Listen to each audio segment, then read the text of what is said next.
Coucou mes adelphes, coucou les autres aussi. Aujourd'hui on se retrouve pour répondre à cette fameuse question que tout le monde se pose, à savoir, est-ce que moi, Noah, je suis un méchant cisphobe? Alors on va répondre tout de suite à cette question et de manière très rapide, non, parce que la cisphobie n'existe pas. Voilà, merci d'avoir regardé cette vidéo, bisous, à très vite. Bon, évidemment je rigole, alors je rigole pas quand je dis que ça n'existe pas, mais on va pas s'arrêter là et je vais tout de suite vous expliquer pourquoi la cisphobie c'est pas une réalité. Et pourquoi on peut dire que la cisphobie n'existe pas alors que la transphobie existe. Et pour ça on va commencer par qu'est-ce que la transphobie? La transphobie c'est une oppression qui est systémique. Ça veut dire que elle est appuyée par les institutions qui sont toutes transphobes et que du coup la société est aussi transphobe et qu'on vit dans une société où la mentalité de base est transphobe, où ce qui est correctement, où ce qui est admis comme politiquement correct, c'est d'être transphobe au final. D'être transphobe à un certain niveau en tout cas. Quand je dis que les institutions appuient la transphobie, ça veut dire qu'elles appuient la transphobie administrative, le fait que c'est compliqué, elles compliquent les démarches des personnes trans, elles compliquent aussi la transition médicale. Et d'ailleurs, on nous brandit aussi comme un espèce d'épouvantail le fait que, attention, transition, c'est terriblement difficile au niveau administratif et médical. Alors, oui, ça l'est encore beaucoup trop, et il y a tellement de choses à améliorer. La transphobie administrative et médicale, c'est une réalité. D'ailleurs, ça nous empêche d'aller chez le médecin, ça nous empêche d'avoir un travail, de louer un appartement, etc. Mais n'oubliez pas que c'est aussi une manière de nous dissuader de transitionner, de nous dire attention c'est terriblement difficile. Et que souvent on trouve des moyens, etc. qui vont nous permettre de le faire, que c'est faisable dans tous les cas. Et que même si c'est très difficile, ça peut être moins difficile qu'il n'y paraît. Voilà, juste une petite parenthèse. Donc on est dans un système où l'État et tout ce qui s'ensuit est transphobe et perpétue les discriminations contre les personnes trans, ne serait-ce en attribuant un sexe à la naissance par exemple. Je veux dire ça a rien de naturel ou de biologique, hein. Surtout quand on voit ce qu'il en est pour des personnes inter, c'est-à-dire que s'ils ne rentrent pas dans les critères biologiques de ce qu'on a décidé comme ce qui est mâle ou ce qui est femelle, on va avoir des mutilations, des changements hormonaux, etc. qui vont être forcés pour des personnes qui sont totalement saines et qui ne choisissent pas ces changements. Mais encore une fois, on va dans une parenthèse. Donc, c'est socialement accepté d'être transphobe, et l'État est transphobe et discrimine les personnes trans. Il n'y a absolument rien de comparable qui arrive aux personnes cis. Je veux dire, les personnes cis n'ont pas besoin de passer devant un juge après avoir attendu des mois pour que le juge accepte que oui, vous avez le droit de vous faire appeler monsieur, vous avez le droit de vous faire appeler madame. Et donc, dans ce système transphobe, les hommes cis profitent de la transphobie. Les hommes cis ne subissent en aucun cas une discrimination du fait d'être des hommes cis.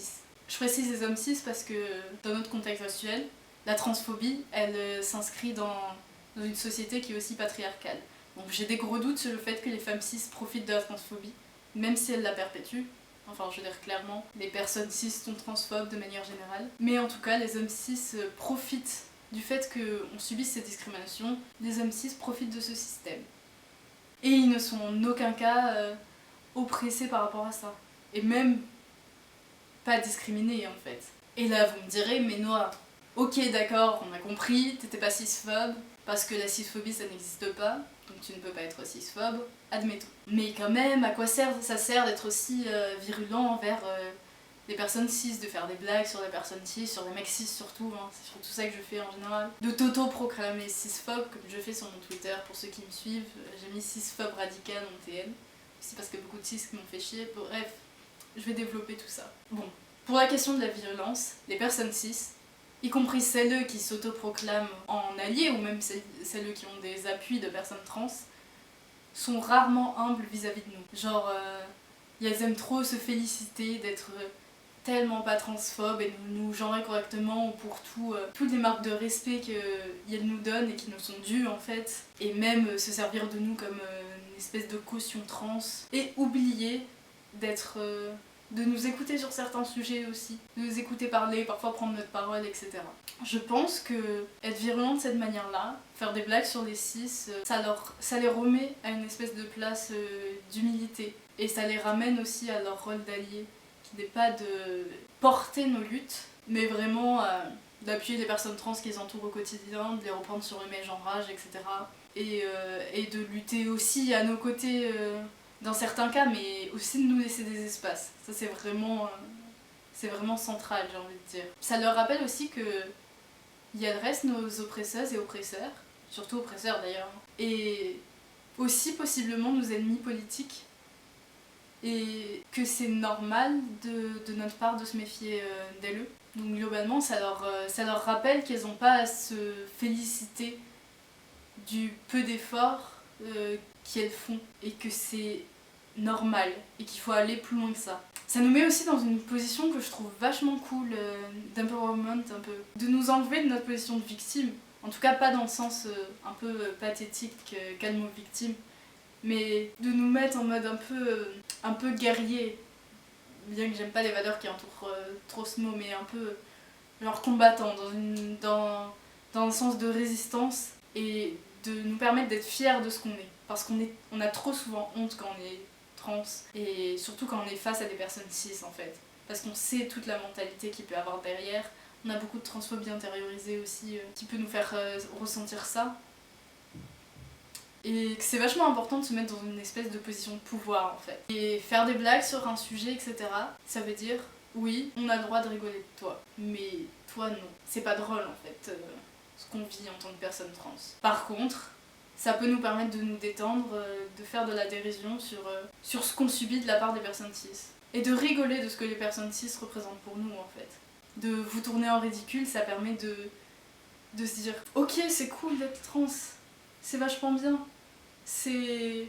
genre moi j'aime bien, moi c'est bien ce que je suis. » Et ça peut passer par « Ah, c'est un peu nul d'être cis quand même. » Parce que c'est tellement contraire au message que la société elle envoie. Genre la société elle dit pas c'est un peu nul d'être cis. Hein.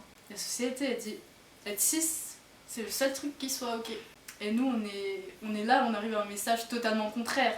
Ça n'a rien de discriminant contre les personnes cis en fait. Ça nous permet de nous rajouter du pouvoir et de la fierté. Et d'envoyer enfin un message positif pour les personnes trans. Même si... non, j'ai envie de dire, même si certains appellent ça de la discrimination positive. Mais enfin là, si faire une blague sur le fait qu'on est cisphobe, c'est discrimination positive, les gars, vous n'êtes pas prêts à vivre de la discrimination. Là, je vais m'adresser aux personnes trans qui peut-être seraient un peu sensibles au discours oui, mais attention. Et aux personnes cis qui utilisent ce discours aussi. Ça peut desservir ta cause d'être aussi virulent et insultant vers les personnes cis. Alors moi, je vais vous dire, ces personnes qui sortent ça, ce sont soit celles qui de toute façon ne vous soutenaient pas et trouvent des arguments pour être transphobes, parce que à vrai dire, ça n'a aucun sens, hein, de dire oui, la transphobie elle vient des personnes trans, voilà, c'est à cause des trans extrémistes que nous on est transphobes. Je veux dire, d'abord il y a eu la transphobie, après il y a eu des personnes qui combattaient cette transphobie. Donc soit des personnes qui nous soutenaient pas du tout de base, soit des personnes qui nous soutenaient seulement pour leur image et pour leur ego, soit des personnes qui étaient vraiment, à vrai dire, un peu sensibles à notre cause, mais qui ont encore l'ego trop fragile et qui ont encore beaucoup de choses à apprendre. Et dans ce cas-là, leur remettre un petit coup, comme je disais, et les reapprendre à faire preuve d'humilité, ça peut être pas plus mal. Alors là, maintenant on va s'attaquer à un sujet qui me semble un peu plus intéressant, enfin on va y venir, à savoir, bon d'accord, être virulent envers les personnes cis ça aide, mais est-ce que les personnes cis tu les détestes vraiment? Et on va aller un peu plus loin que ça et se dire, est-ce qu'on a le droit en tant que personne trans de détester les personnes cis? Dans le sens, est-ce que c'est correct? Est-ce que c'est ok? Je pense que vous voyez un peu la chute venir, mais on va essayer de développer tout ça. Donc déjà, moi mon meilleur ami est cis, donc je vous permets pas de dire des choses comme ça. Je ne déteste pas les personnes cis. Plus sérieusement, non. Je ne déteste pas les personnes cis. Elles font partie de ma vie amicale, romantique, et même si je côtoie pas mal de personnes trans aussi, j'ai pas... par défaut, je me dis pas qu'une personne cis ne fera pas partie de ma vie parce qu'elle est cis. Mais cette question, en fait, elle est pas du tout intéressante. Moi, la question que je trouve intéressante, c'est si ça avait pas été le cas, Si j'avais écarté par défaut toutes les personnes cis de ma vie, qu'est-ce que vous aurez eu à redire à ça en fait?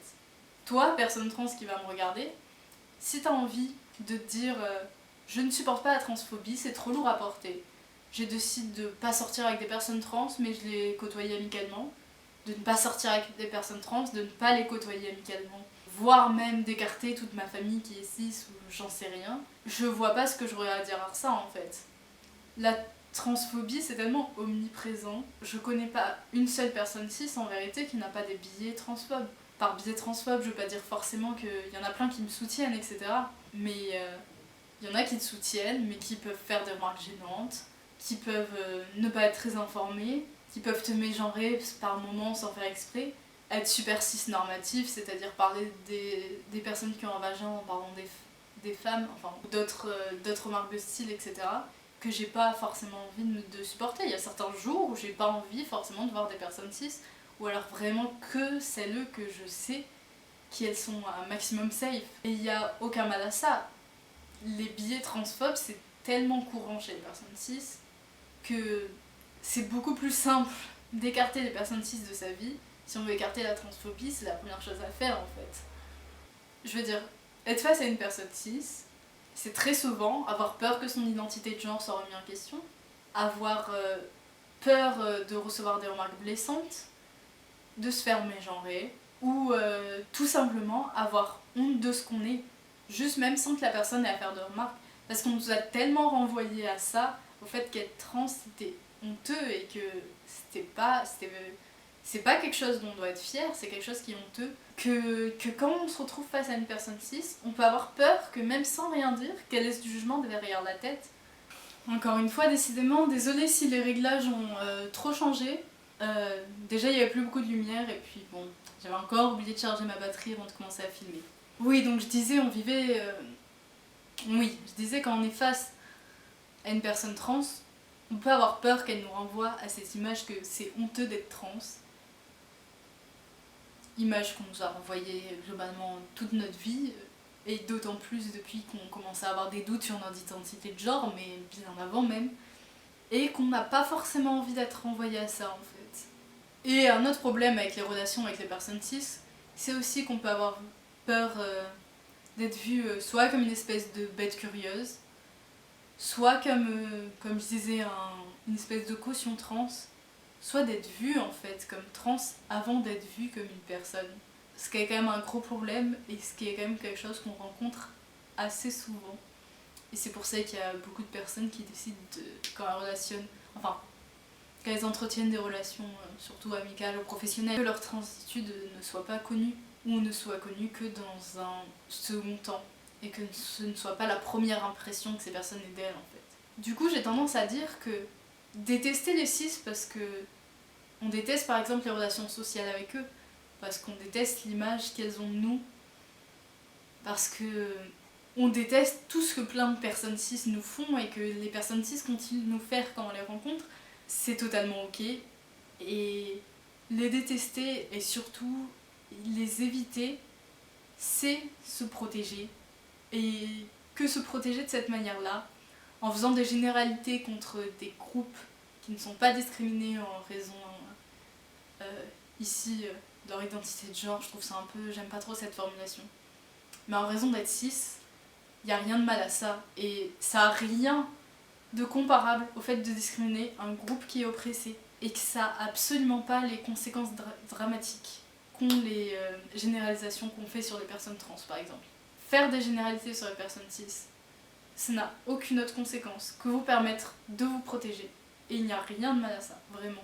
J'espère que je vous aurai donné dans cette vidéo des outils de réponse d'ailleurs pour expliquer aux personnes cis pourquoi vous vous méfiez d'elles, tout simplement. Alors maintenant, dans un dernier temps, je vais quand même m'adresser aux personnes cis qui sont derrière leur écran et qui sont là. Oui, mais je suis un peu outrée quand même, ou un peu sceptique face à ton discours. Moi, je suis quelqu'un de bien et je trouve ça triste qu'on m'écarte de sa vie parce que je suis cis. Je veux dire, c'est pas ma faute si je suis cis. Je suis taquin. Mais je vais quand même te répondre. Je vais quand même me donner le mal de te répondre. Et puis cette vidéo, elle s'adresse aussi un petit peu à toi. Donc autant te répondre à tes inquiétudes. Alors déjà, je pense que par rapport à ce que je viens de dire, tu es capable de comprendre que les gens, ils ont besoin de se protéger. Et que si leur mécanisme de protection, toi, en tant que personne cis, te vexe un petit peu, ou te convient pas tout à fait, comprends que pour eux, ça va être une question de survie, ou une question de confort, mais dans le sens très important du terme, genre la base pour avoir une vie sereine et une vie où tu te fais pas trop juger pour quitter, quoi. Tu peux pas leur en vouloir pour ça, tout simplement. Ça fait pas de toi une bonne personne si t'es en colère contre des gens qui essayent juste de se protéger, sans faire de mal à personne. Ou alors en te faisant un mal qui touche vraiment juste à ton ego, quoi. Et si vraiment tu veux éviter qu'il y ait des personnes qui aient à se protéger de cette manière-là, le meilleur moyen, ça reste de lutter activement contre la transphobie. Entre autres, ce que tu peux faire, c'est si tu connais des personnes trans dans l'entourage de cette personne, si tu fais toi-même partie de cet entourage, c'est d'autant plus facile de mâcher un peu le travail, de faire le travail qu'elle n'a pas à faire. Si bien sûr tu es informé, va pas raconter des trucs, va pas raconter n'importe quoi. Renseigne-toi sur le vocabulaire à utiliser, etc. Et tu peux faire ça dans ta vie de tous les jours, genre vraiment t'es pas obligé de t'inscrire dans une association ou quoi. C'est genre la base de faire ça en vrai quand t'as un ami ou un proche ou une proche qui est trans. Et aussi ce qu'il faut que tu comprennes, c'est que quand on fait des blagues sur les cis, c'est quand même super cool. On fait pas des blagues sur toi en tant que personne, on fait des blagues sur le groupe que tu représentes. Et ce groupe, c'est un groupe transphobe, et c'est le groupe qui est responsable de la transphobie qu'on se prend dans la gueule. Et si on fait une blague vraiment sur toi en tant que personne cis, et ben c'est probablement que t'as dit un truc transphobe. Et dans ce cas-là, c'est pas toi la victime, c'était juste une réponse à ta remarque ou à ton comportement qui est transphobe. Et tout ce que t'as à faire, c'est te remettre en question. Transphobe, c'est pas une fatalité, tu peux essayer de progresser vis-à-vis de ça et de résoudre ça et de cette manière aussi faciliter la vie des personnes trans que tu rencontres dans ta vie de tous les jours, parce que tu en rencontres sûrement, même sans le savoir. Donc globalement, on dénonce certes les comportements individuels qu'ont les personnes cis, mais qu'ont les personnes cis qui s'inscrivent dans une société transphobe, et on dénonce la transphobie systémique de cette société, et du système, et de l'État, et de tout ce que ça entoure. Et vos égos, ils prennent beaucoup de place dans nos luttes quand vous arrivez pour faire du not all cis à chaque fois qu'on dit un truc. Donc globalement, si tu te dis que vraiment tu es un allié ou une alliée, ton ego mets-le un peu de côté. Globalement, pour faire simple, on n'a pas grand chose à faire de vos égos de personnes cis qui n'ont pas envie d'être blessées, quand à côté, nous on a des adelphes qui meurent et qu'on doit défendre et qu'on doit éviter que ce soit nous-mêmes les prochaines ou les prochains, ou alors nos amis et les personnes qu'on connaît. On n'en peut plus de se prendre des remarques tous les jours, on n'en peut plus d'avoir à faire face à la transphobie du système, de ne pas pouvoir les bosser, de se retrouver précaire parce qu'on est trans. Et ça, tu comprends bien que ce ras-le-bol, il mène à une colère qui n'est pas une colère injustifiée, qui est une colère justifiée, et même si toi t'as rien fait en tant que personne, je pense que t'es capable de comprendre cette colère. Bref, j'espère que cette vidéo vous aura plu. C'est parti sur un sujet un petit peu troll, mais je me suis dit que ça permettait d'aborder quelques problématiques intéressantes. Et je suis peut-être un peu partie dans tous les sens, mais j'espère que ça va vous plaire quand même. Toujours pareil, partagez la vidéo, faites-moi vos retours en commentaire et suivez-moi sur Twitter. Des bisous!